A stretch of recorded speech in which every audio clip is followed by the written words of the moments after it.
તો ચલો વિદ્યાર્થી મિત્રો, આપણે હવે આગળ સોશિયોલોજીમાં સમાજશાસ્ત્રમાં ત્રીજા ચેપ્ટરનો અભ્યાસ કરીશું.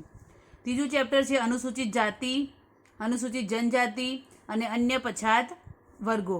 બોર્ડની પરીક્ષામાં આ પાઠમાંથી 8 માર્ક્સનું પૂછાય છે. એક વિકલ્પ, 1 માર્ક્સના 2 પ્રશ્નો, 2 માર્ક્સનો 1 પ્રશ્ન અને 3 માર્ક્સનો 1 પ્રશ્ન. તો જુઓ, પહેલાં આપણે પ્રસ્તાવના જોઈશું. તો કે વિદ્યાર્થી મિત્રો, આઝાદી પહેલાંથી જ ભારતીય સમાજમાં જ્ઞાતિઓ વિશેના અભ્યાસો સમાજ વિજ્ઞાનીઓ માટે નહીં પરંતુ વહીવટકર્તાઓ માટે પણ અભ્યાસના મહત્ત્વના ક્ષેત્રો રહ્યા છે. કે આઝાદી પહેલાંથી જ ભારતીય સમાજમાં આ જે જ્ઞાતિઓ છે અલગ અલગ, એ જ્ઞાતિઓ વિશેના અભ્યાસો એ મહત્ત્વના રહ્યા છે. ભારતીય સામાજિક જીવનમાં જ્ઞાતિઓનો ચોક્કસ કોટિક્રમ જન્મદત્ત દરજ્જા સાથે સંકળાયેલ છે. કે ભારતીય સમાજ જીવન છે એમાં જ્ઞાતિઓનો જે ચોક્કસ કોટિક્રમ છે એ જન્મદત્ત દરજ્જા સાથે સંકળાયેલો છે. હવે આપણે એમાં જોઈશું પછાત વર્ગો. તો કે ભારતમાં પછાત વર્ગોને યથાર્થ રીતે સમજવા માટે ભારતીય સમાજનું મૂળભૂત સ્વરૂપ જે સંખ્યાબંધ વિભિન્ન દરજ્જાવાળા અને બંધ જ્ઞાતિ સમૂહોના બનેલા છે તે સમજવું જરૂરી છે. કે પછાત વર્ગોને સમજવા માટે જે ભારતીય સમાજનું મૂળભૂત જે સ્વરૂપ છે અને જે અલગ અલગ દરજ્જાઓ છે, દરેક સમાજના જે અલગ અલગ દરજ્જા છે એ અને બંધ જ્ઞાતિ સમૂહના બનેલા છે એ આપણે સમજવું પડે છે. હવે પછાત વર્ગો જે છે એ પછાત વર્ગોમાં 3 વર્ગોનો સમાવેશ થાય છે. પછાત વર્ગોમાં કેટલા વર્ગોનો? પછાત વર્ગોમાં 3 વર્ગોનો સમાવેશ થાય છે. પ્રથમ છે અનુસૂચિત જાતિ. અનુસૂચિત જાતિ. પછી બીજું છે અનુસૂચિત જનજાતિઓ. અનુસૂચિત જાતિ, અનુસૂચિત જનજાતિઓ અને અન્ય પછાત વર્ગો. પરીક્ષામાં 1 માર્ક્સમાં ઘણીવાર પૂછાય કે પછાત વર્ગોમાં કયા કયા વર્ગોનો સમાવેશ થાય છે. તો પછાત વર્ગોમાં શેનો સમાવેશ થાય? અનુસૂચિત જાતિ, અનુસૂચિત જનજાતિ અને અન્ય પછાત વર્ગો, એ 3નો સમાવેશ થાય છે. એસસી, એસટી અને ઓબીસી, એ 3નો સમાવેશ થાય છે. બંધારણીય રીતે દલિતોના અનુસૂચિત જાતિમાં, આદિવાસીઓનો અનુસૂચિત જનજાતિમાં તથા અન્ય પછાત વર્ગોનો સામાજિક અને શૈક્ષણિક રીતે પછાત સમૂહોમાં સમાવેશ કરવામાં આવ્યો છે. કે બંધારણ પ્રમાણે જે દલિતોનો વર્ગ છે એસસી એસટી એ અનુસૂચિત જાતિમાં, આદિવાસીઓનો અનુસૂચિત જનજાતિમાં અને જે અન્ય પછાત વર્ગોનો છે એ સામાજિક અને શૈક્ષણિક રીતે જે પછાત સમૂહો છે એમનો સમાવેશ કરવામાં આવ્યો છે. હવે આપણે સૌપ્રથમ જોઈએ અનુસૂચિત જાતિ, એસસી. અનુસૂચિત જાતિ એટલે કઈ જાતિ? એસસી જાતિ. તો કે ભૂતકાળમાં વર્ણ વ્યવસ્થા પછી જ્ઞાતિ વ્યવસ્થાના કોટિક્રમમાં અંતિમ સ્તરે સમાવિષ્ટ થતી જ્ઞાતિઓને અસ્પૃશ્ય જ્ઞાતિ તરીકે ઓળખાતી. કે ભૂતકાળમાં વર્ણ વ્યવસ્થા જે હતી, જે વર્ણ વ્યવસ્થા આપણી હતી એમાં જ્ઞાતિ વ્યવસ્થાના કોટિક્રમમાં છેલ્લે છે અંતિમ સ્તરે જે કોઈ સમાવિષ્ટ થતી જ્ઞાતિ હોય તેને અસ્પૃશ્ય જ્ઞાતિ તરીકે ઓળખવામાં આવતી હતી.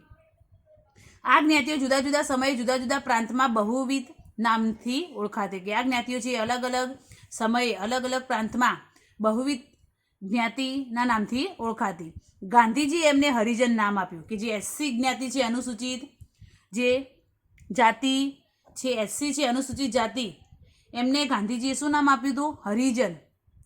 હરિજન એવું નામ આપ્યું હતું.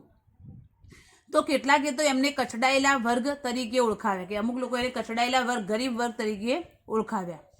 પરંતુ ભારતની આઝાદી પછીથી બંધારણમાં આ જાતિઓના વર્ગને અનુસૂચિત જાતિ એવું નામ આપવામાં આવ્યું. કે આઝાદી મળી ગઈ એના પછી આપણા બંધારણમાં, ભારતના બંધારણમાં જે આ જાતિ છે એમને અનુસૂચિત જાતિ એસસી એવું નામ આપવામાં આવ્યું હતું.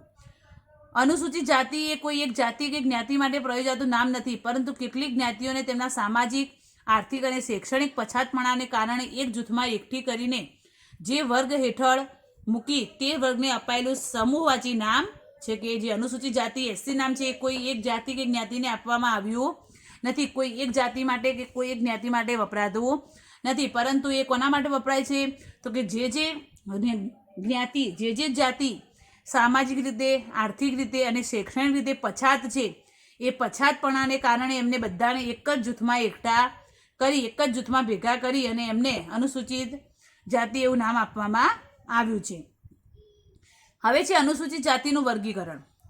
તો ભારતમાં અનુસૂચિત જાતિ કોઈ એક જ પ્રદેશમાં રહે છે એવું નથી, કે કોઈ એક જ પ્રદેશમાં આવી અનુસૂચિત જાતિના લોકો રહે છે એવું છે નહીં.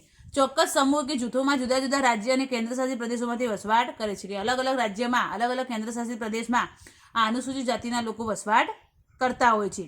એક જ રાજ્યમાં એકથી વધુ પ્રકારની અનુસૂચિત જાતિ વસે છે, કે એકથી વધારે રાજ્યોમાં અલગ અલગ અનુસૂચિત જાતિના લોકો વસતા હોય છે. આ બધામાં ઘણી જ પ્રાદેશિક અને સાંસ્કૃતિક ભિન્નતા છે, કે આ બધામાં ભિન્નતા પણ જોવા મળે છે. આપણે હવે એનું પ્રમાણ જોઈશું કે કેટલું છે ભારતમાં અને ગુજરાતમાં. તો કે ભારતમાં વર્ષો સુધી અનુસૂચિત જાતિને સામાજિક કોટીક્રમના નિમ્ન દરજ્જો અપાયો હતો, કે ભારતમાં વર્ષો સુધી જે અનુસૂચિત જાતિ હતી એને સામાજિક કોટીક્રમમાં કે ઉચ્ચ, મધ્યમ, નિમ્ન એમ જે સામાજિક કોટીક્રમમાં જે અનુસૂચિત જાતિ છે એને કયો દરજ્જો મળતો હતો? નિમ્ન દરજ્જો એને મળતો હતો. તેમના વ્યવસાયોમાં પણ ચામડાનું કામ, સફાઈ કામ, વણાટકામ વગેરે હતા, કે એ જે કામ કરતા, જે અનુસૂચિત જાતિ એસસી લોકો જે કામ કરતા એ એમના વ્યવસાયો શું હતા? તો કે ચામડાનું કામ કરે, સફાઈનું કામ કરે, વણાટકામ કરે વગેરે કામો કરતા હતા, જેને લીધે આર્થિક વળતર પણ ઓછું મળતું, કે એવું કામ કરતા એટલે એમને વળતર કેવું મળતું? ઓછું મળતું, કમાણી ઓછી થતી.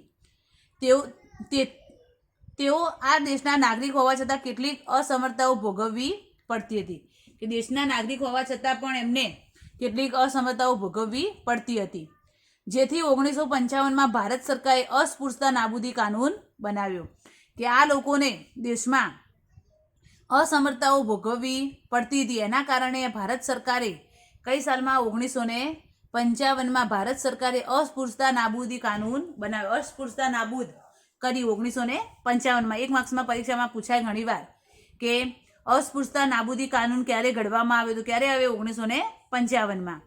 આ ઉપરાંત શિક્ષણ, નવું વ્યવસાયીકરણ અને નોકરી, જાહેર વાહન વ્યવહારનું વધતું જતું પ્રમાણ, સંચાર માધ્યમો, શહેરીકરણ અને ઔદ્યોગિકરણ, સંસ્કૃતિકરણ વગેરેને લીધે અનુસૂચિત જાતિ સાથેના વ્યવહારોમાં પરિવર્તન આવ્યું, કે આ ઉપરાંત શિક્ષણનું પ્રમાણ વધ્યું, પછી નવું વ્યવસાયીકરણ થયું, નોકરીઓ મળી, વાહન વ્યવહારનું વધતું જતું પ્રમાણ, સંચાર માધ્યમોનો ઉપયોગ, શહેરીકરણ, ઔદ્યોગિકરણ, એ બધાના કારણે આ અનુસૂચિત જાતિ સાથેના જે વ્યવહારો હતા એમાં શું થયું? થોડું પરિવર્તન આવ્યું. થોડી અસ્પૃશ્યતા શું થઈ? દૂર થઈ, થોડું પરિવર્તન આવ્યું. વિશેષમાં અરુણાચલ, નાગાલેન્ડ, લક્ષદ્વીપ અને અંદમાન નિકોબારમાં અનુસૂચિત જાતિના કુટુંબો જોવા મળતા નથી, કે જે અરુણાચલ પ્રદેશ છે, નાગાલેન્ડ છે, લક્ષદ્વીપ છે, અંદમાન નિકોબાર, ત્યાં આગળ કે આ એસસી અનુસૂચિત જાતિના કુટુંબો જોવા મળતા નથી, ત્યાં આગળ નથી આ કુટુંબો. હવે આપણે ભારત અને ગુજરાતની કુલ વસ્તીના પ્રમાણમાં અનુસૂચિત જાતિનું પ્રમાણ જોઈએ, કેટલા ટકામાં છે, કે ભારત અને ગુજરાતમાં અનુસૂચિત જાતિ એસસી લોકોનું પ્રમાણ કેટલા પ્રમાણમાં છે? તો વર્ષ 1961માં ભારતમાં અનુસૂચિત જાતિનું પ્રમાણ કેટલું હતું? 14.64%, જ્યારે ગુજરાતમાં કેટલું હતું? 6.33%. પછી 1971માં 14.60% ભારતમાં, જ્યારે ગુજરાતમાં 6.84%.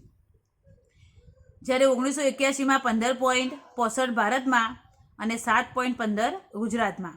1991માં 16.48% ભારતમાં અને 7.41% ગુજરાતમાં. 2001માં 16.20% ભારતમાં અને 7.10% ગુજરાતમાં અનુસૂચિત જાતિનું પ્રમાણ હતું. જ્યારે છેલ્લે 2011માં જ્યારે ગણતરી થઈ ત્યારે ભારતમાં અનુસૂચિત જાતિનું પ્રમાણ કેટલું હતું? 16.2%, અને ગુજરાતમાં કેટલું હતું? એનું 7.10% હતું. છેલ્લે જ્યારે 2011માં ગણતરી થઈ ત્યારે. ઉપરના કોષ્ટક પરથી જાણવા મળે છે કે વર્ષ 1961માં અનુસૂચિત જાતિનું પ્રમાણ કુલ વસ્તીના 14.64% જેટલું હતું, કે 1961માં કેટલું હતું? 14.64% હતું, જે 2011માં કેટલું થયું? 16.2% જેટલું થયું આખા ભારતમાં, કે 1961માં 14.64% હતું, જ્યારે 2011માં એ 16.2% જેટલું થયું. ગુજરાતમાં એનું પ્રમાણ અનુક્રમે 6.33% અને 7.10%નું છે, કે ગુજરાતમાં કેટલું છે? 1961માં 6.33% હતું, જ્યારે 2011માં કેટલું છે? 7.10% છે. હવે ભારતમાં 2001 અને 2011માં અનુસૂચિત જાતિમાં સ્ત્રી પુરુષનું પ્રમાણ, કે 2001 અને 2011માં અનુસૂચિત જાતિમાં સ્ત્રી પુરુષનું પ્રમાણ કેટલું હતું? તો ભારતમાં અનુસૂચિત જાતિનું પ્રમાણ 2001માં કુલ વ્યક્તિ એટલે કે 166.6, જ્યારે 2011માં કેટલું હતું? 201.4. પુરુષો કેટલા હતા? તો 86.1% જેટલા 2001માં, જ્યારે 2011માં 103.5, એટલે કે વધારો થયો. પછી સ્ત્રીઓ 80.5%, જ્યારે પુરુષો 2011માં કેટલું હતું? 97.9%. એટલે કે એ પ્રમાણે આ ભારતમાં અનુસૂચિત જાતિનું પ્રમાણ સ્ત્રી પુરુષ પ્રમાણ હતું. આ કોષ્ટક પરથી કહી શકાય કે છેલ્લા દાયકામાં અનુસૂચિત જાતિનું પ્રમાણ 21% જેટલું વધ્યું છે, કે છેલ્લે 2011માં કે આ પ્રમાણ 21% જેટલું વધ્યું છે. પરંતુ પુરુષો કરતાં સ્ત્રીઓનું પ્રમાણ ઓછું જોવા મળે છે, કે પુરુષો કરતાં સ્ત્રીઓનું પ્રમાણ કેવું છે? ઓછું છે. ભારતમાં અનુસૂચિત જ્ઞાતિઓમાં સૌથી મોટી સંખ્યા ધરાવતી જ્ઞાતિ રોહિતની છે. તે અનુસૂચિત જ્ઞાતિઓના ચોથો ભાગ બને છે, કે સૌથી વધારે અનુસૂચિત જ્ઞાતિઓમાં જો કોઈ સંખ્યા વધારે ધરાવતી જ્ઞાતિઓ તો કઈ છે? રોહિતની જ્ઞાતિ છે, અને ચોથો ભાગ એનો છે. અનુસૂચિત જાતિઓનું સૌથી વધુ પ્રમાણ પંજાબમાં કેટલું છે? 31.9% જેટલું છે, કે સૌથી વધારે પ્રમાણ અનુસૂચિત જાતિનું હોય તો ક્યાં આગળ છે? પંજાબમાં છે. અને સૌથી ઓછી વસ્તી ક્યાં આગળ છે? મિઝોરમમાં. પરીક્ષામાં 1 માર્ક્સમાં પૂછાય કે અનુસૂચિત જાતિનું સૌથી વધુ પ્રમાણ ક્યાં આગળ છે? તો ક્યાં આગળ છે? પંજાબમાં. અને સૌથી ઓછી વસ્તી ક્યાં આગળ છે? તો મિઝોરમમાં છે. ગુજરાત રાજ્યમાં અનુસૂચિત જાતિઓમાં સૌથી વધુ વસ્તી ધરાવતી મુખ્ય 4 જાતિઓ છે, કે આપણા ગુજરાતમાં અનુસૂચિત જાતિઓમાં સૌથી વધુ વસ્તી ધરાવતી મુખ્ય કેટલી જ્ઞાતિઓ છે? 4 જ્ઞાતિઓ છે. જેમાં એક છે માહ્યાવંશી વણકર, બીજું છે ભાંભી અને રોહિત, ત્રીજું છે વાલ્મીકી, મહેતર અને રૂખી, અને ચોથું છે મેઘવાળનો સમાવેશ થાય છે, કે આ 4 મુખ્ય જ્ઞાતિઓ છે. હવે આગળ છે અનુસૂચિત જાતિની નવી ઓળખ. કે એમની નવી ઓળખ શું છે? તો કે સ્વતંત્રતા બાદ અનુસૂચિત જાતિઓના સામાજિક આર્થિક વિકાસ માટે બંધારણીય જોગવાઈના અર્થે અને કલ્યાણ અર્થે લેવાયેલા વિવિધ પગલાઓ તેમજ સમાજ સુધારકોએ કરેલા પ્રયત્નોને લીધે ભારતના જ્ઞાતિ આધારિત સામાજિક સંરચનાના માળખામાં પરિવર્તન આવ્યું છે. કે આઝાદી મળી, સ્વતંત્રતા મળી, એના પછી કે અનુસૂચિત જાતિઓના સામાજિક અને આર્થિક વિકાસ માટે બંધારણીય જોગવાઈઓ થઈ છે. બંધારણમાં એમનો વિકાસ થાય એ માટે અલગ પ્રકારની જોગવાઈઓ કરવામાં આવી છે. એમના કલ્યાણ માટે અલગ પગલાઓ લેવામાં આવે છે. અમુક સમાજ સુધારકોએ સુધારાઓ કર્યા છે, એટલે કે એમાં પરિવર્તન આવ્યું છે. અનુસૂચિત જાતિઓએ એનો લાભ પણ લીધો છે, અને એ લોકો એનો લાભ પણ લીધેલો છે, કે એમાં પરિવર્તન આવ્યું છે. હવે આગળ છે અનુસૂચિત જનજાતિ એસટી. શું છે અનુસૂચિત જનજાતિ એસટી? તો કે અનુસૂચિત જાતિની જેમ બીજો સમૂહ અનુસૂચિત જનજાતિનો છે, કે અનુસૂચિત જાતિની જેમ બીજો સમૂહ કોનો છે? અનુસૂચિત જનજાતિનો છે. સાર્વત્રિક રીતે સંમત હોય એવી વ્યાખ્યા આદિવાસી કે અનુસૂચિત જનજાતિની મળતી નથી, કે કોઈ કમ્પલસરી એવી વ્યાખ્યા અનુસૂચિત જનજાતિ માટે છે નહીં. આ માટે ભિન્ન ભિન્ન પ્રકારની સમજ અને લક્ષણો આપવામાં આવે છે, કે પ્રોપર વ્યાખ્યા છે નહીં, એના માટે અલગ અલગ લક્ષણો આપવામાં આવ્યા છે. વિશ્વમાં સૌથી વધુ આદિવાસી વસ્તી ધરાવતો દેશ આફ્રિકા છે, અને બીજા ક્રમે ભારત આવે છે. 1 માર્ક્સમાં પરીક્ષામાં પ્રશ્ન પૂછાય છે કે વિશ્વમાં સૌથી વધુ આદિવાસી ધરાવતો દેશ કયો છે? તો કયો દેશ છે? આફ્રિકા છે. કયો દેશ? આફ્રિકા. અને ભારતનો નંબર કયા ક્રમે આવે છે? તો બીજા ક્રમે ભારત આવે છે. સામાન્ય રીતે બંધારણની કલમ 342 રાષ્ટ્રપતિ દ્વારા બહાર પાડેલા સૂચિમાં જેનો સમાવેશ થયો છે તે અનુસૂચિત જનજાતિ. કે અનુસૂચિત જનજાતિમાં કોનો સમાવેશ થયો છે? તો કે બંધારણની કલમ 342 જે ક છે એમાં રાષ્ટ્રપતિ દ્વારા જે બહાર પડેલી જે સૂચિ હતી એમાં જેમનો સમાવેશ થયેલો છે એ બધા અનુસૂચિત જનજાતિમાં એનો સમાવેશ થાય છે. હવે છે ભારતની અનુસૂચિત જનજાતિના લક્ષણો. કે ભારતની અનુસૂચિત જનજાતિના લક્ષણો કયા કયા છે? તો ડૉક્ટર, મજમુદાર અને મદન આ લક્ષણો કોને આપ્યા છે? કે ભારતની અનુસૂચિત જાતિના લક્ષણો કોને આપ્યા છે? તો મજમુદાર અને મદને આપ્યા છે આ લક્ષણો. પહેલું લક્ષણ એમનું કયું છે? નિશ્ચિત પ્રદેશ. કે એમનો શું હોય છે? અમુક નિશ્ચિત પ્રદેશ હોય છે. અનુસૂચિત જાતિના જે લોકો છે એમનો અમુક નિશ્ચિત પ્રદેશ હોય છે. જુઓ તો કે અનુસૂચિત જનજાતિને પ્રાદેશિક સમૂહ તરીકે ગણાવી શકાય કે પ્રાદેશિક સમૂહ એમનો અલગ પ્રદેશ હોય છે, પ્રાદેશિક સમૂહ તરીકે ગણાવી શકાય છે. તેઓને નિશ્ચિત પ્રદેશ હોય છે કે એમનો એક નિશ્ચિત પ્રદેશ હોય છે જ્યાં તેઓ નિવાસ કરે છે, કે જ્યાં એ રહેતા હોય છે, નિવાસ કરતા હોય છે. કેટલીક આદિમ જાતિઓ સંપૂર્ણપણે પ્રાદેશિકતાને વળગી રહે છે, કે અમુક એવી જાતિઓ છે કે સંપૂર્ણપણે પ્રાદેશિકતાને વળગી રહેવાનું વલણ ધરાવે છે. મુંડા, હો, ગારો પૂર્ણપણે પ્રાદેશિક હોય છે, કે મુંડા, હો, ગારો એ છે શું છે? પૂર્ણપણે પ્રાદેશિક છે. જ્યારે સંથાલ, ભૂમિજ, ભીલ વગેરે સભ્ય સમાજના લોકો સાથે પણ વસવાટ કરે છે, કે બીજી જે આ જ્ઞાતિઓ છે, જે સંથાલ છે, ભૂમિજ, ભીલ છે, એ બીજા સભ્ય સમાજના લોકો છે એમની સાથે પણ વસવાટ કરતા હોય છે. જ્યારે પેલી મુંડા, હો, ગારે છે એ પૂર્ણપણે પોતાના પ્રદેશમાં જ પોતાની જ પ્રાદેશિકતાને વળગી રહે છે, બીજાની અંદર ભળતા નથી. પરંતુ મહદઅંશે એમનો નિશ્ચિત પ્રદેશ તેમજ એ પ્રદેશમાં સમગ્ર જીવન જીવવાની ઉત્કંઠા તેઓમાં દ્રષ્ટિગોચર થાય છે, કે મહદઅંશે જે એમની અંદર છે કે નિશ્ચિત પ્રદેશ અને એ પ્રદેશમાં સમગ્ર જીવન જીવવાની ઉત્કંઠા એમની અંદર દ્રષ્ટિગોચર થયેલી હોય છે, કે એને જ વધારે મહત્વ આપતા હોય છે.